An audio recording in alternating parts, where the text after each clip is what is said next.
खुरुमजरी ngasi yamna nungaitaba paw ama incident ama 2025 ki Siroi Lili gi festival yaw chatpada Manipur gi IPR gi media person sing general election masak khangba general sing khara Siroi Lili cover to gi chatpada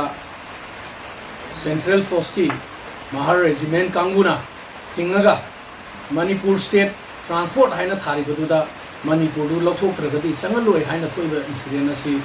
yamna labak thibani masi at the highest level I condemn it. Manipur gi praja ama oina amadi Kaching Kendra gi MLA oina ai mayang lambam Rameshwar Singh na masi gi thodok asi adugi matik janing de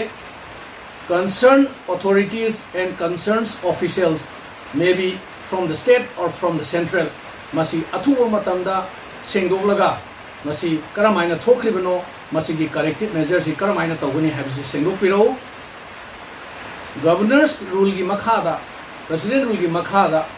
lairiba MLA sing sina support piduna hojik shanti puramna ba kanna hotnariba tanja sida asigumba incident ama tholakpase akoi tawriba shanti gi peace process asida thugaining ba yawba kangu amana sillaga tawrokagi mawong manba musu yawri aduna athubada akoina shanti amadi peace and harmony gi namta Manipur da hotnariba potse masi thugaibada madugi mayokta chatpa incident amani haina logjai aduna concerned authority amadi concerned